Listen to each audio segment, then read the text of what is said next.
working. We do have a little bit of echo on your call. We'll try to turn it down when we're answering, but this is a magnificent accomplishment to be up here, to see the moon, to see the Earth, and to know that we are between those two celestial bodies, and you can see it when you look out the window. The Earth is almost in full eclipse, the moon is almost in full daylight, and the only way you could get that view is to be halfway between the two entities. It is truly awe-inspiring up here. I think as we go into Easter Sunday, thinking about, you know, all the cultures all around the world, whether you celebrate it or not, whether you believe in God or not, this is an opportunity for us to remember where we are, who we are, and that we are the same thing, and that we got to get through this together.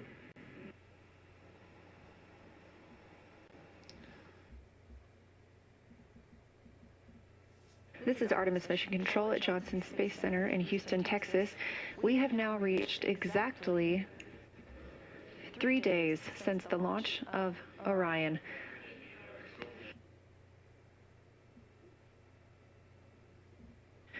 You just heard the call to the crew that the solar arrays are in motion ahead of taking a photo.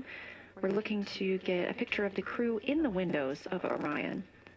Photos are the priority of this event, so we'll stand by to see if we still have streaming, but regardless, we will be very excited to share those photos with you as soon as we possibly can. Make sure you follow NASA and NASA Artemis on all social media. That would be at NASA and at NASA Artemis. Integrity Houston, our saws are in position to take this family portrait. So sometime in the next few minutes, we'd love to invite you to the windows to get it done. Thanks.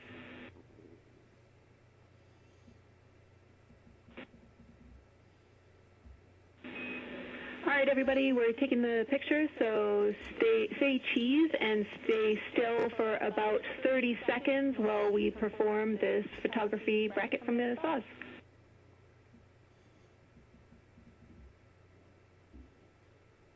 Okay, we'll freeze in 3, 2, 1, mark. The Integrated Communications Officer, or INCO, is helping take this picture of the crew aboard the Orion spacecraft, now all smiling in the windows of the place they've called home. We've had some great views both inside the spacecraft as well as outside, but this is the first time that we're getting to see the crew and the spacecraft in the same photo. As mentioned previously, we are taking pictures right now, so the streaming quality isn't as great. We look forward to sharing these pictures as soon as we possibly can, and make sure you follow NASA and NASA Artemis on social media. It's taking a little longer than we thought. Thanks for holding. All right, everybody can relax. That was great. Thank you so much. We all look forward to getting your Christmas card come December. Thanks. On your screen, a live view of the Orion spacecraft looking at the moon, our destination, now 96,575 miles away.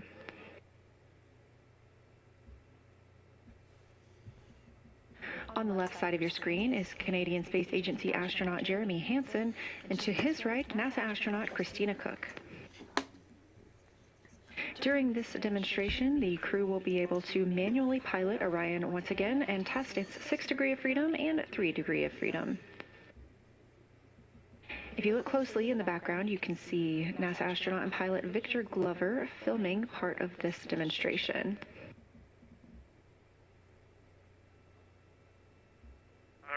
And just giving you some handling qualities here for the yaw. Everything was nominal.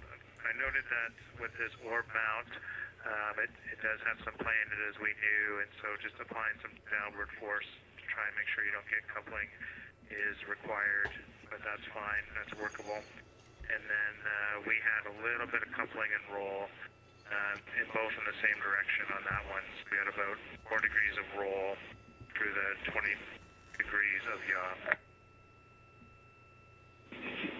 Copy all.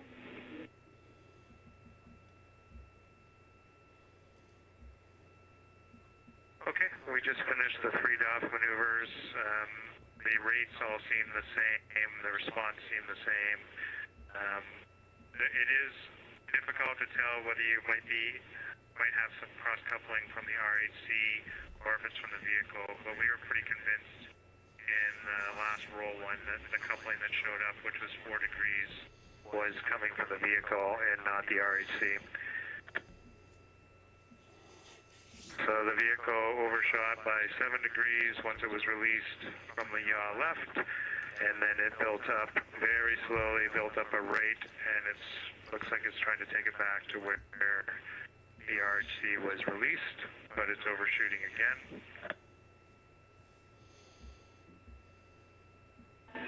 Copy all.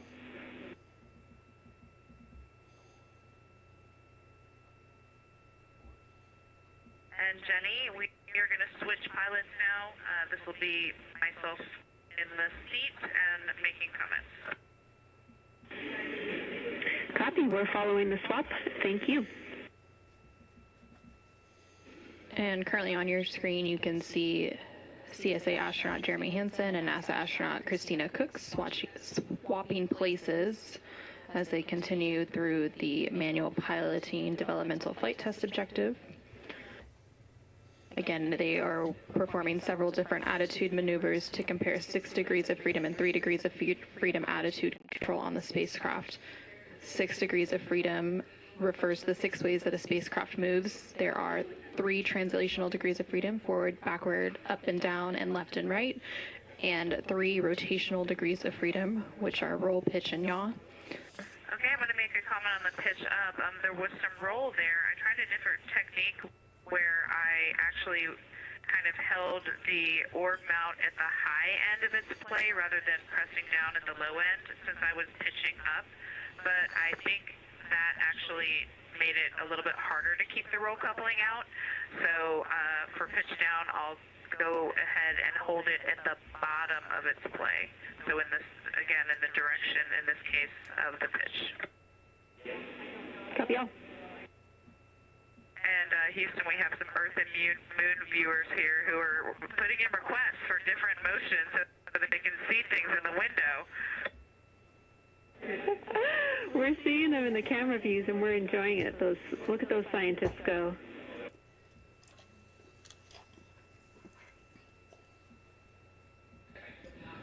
Not too long ago, they did surpass the 2/3 mark as they continue to close in on the moon, and they are expected to make that closest approach and their lunar flyby on flight day 6 coming up on April 6th.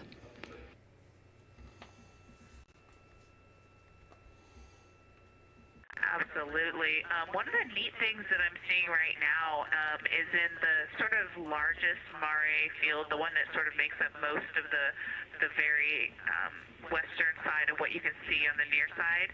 There is a giant, it's much more obvious now that one of those Mares is a huge basin because it's just right now, it's kind of at the 1 o'clock position. And I don't know the name of that big one. It's basically just west of where Orientale and Tranquillitatis are. But it is phenomenal. And the moon we are looking at is not the moon you see from Earth whatsoever.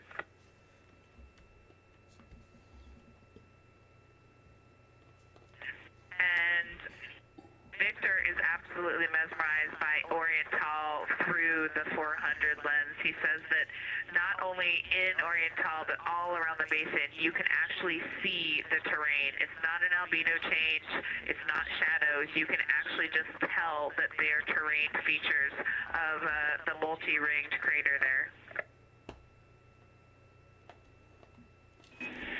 Christina, we copied all of Victor's Orientale observations. That sounds amazing. And we think, based on your description of the basin that you saw, that is Imbrium.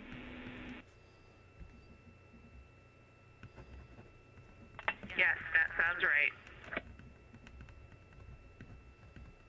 I've never noticed that Imbrium has such a distinctive high albedo ring defining it.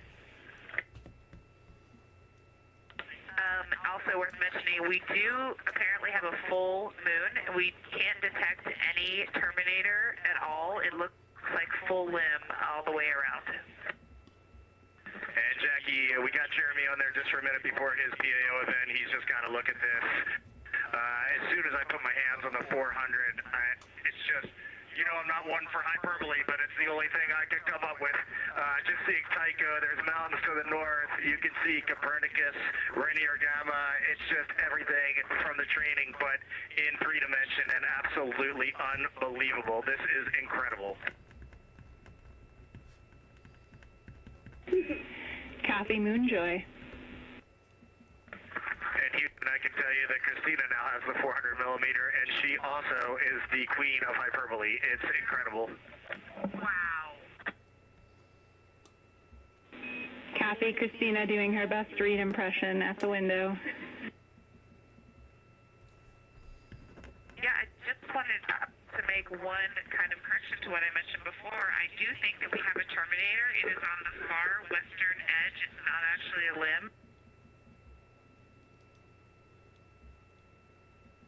It's on the terminator all along what it's basically almost in the same places where you would imagine the limb to be. But it's very high albedo, as you would expect from the far side, and you can see the topography all along the terminator. It's awesome. Houston, integrity for altitude reference change moment. Go ahead.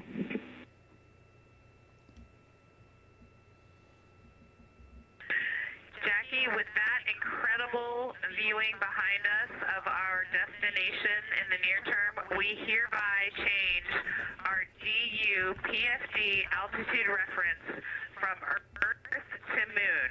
We are currently 76,362 nautical miles from the Moon.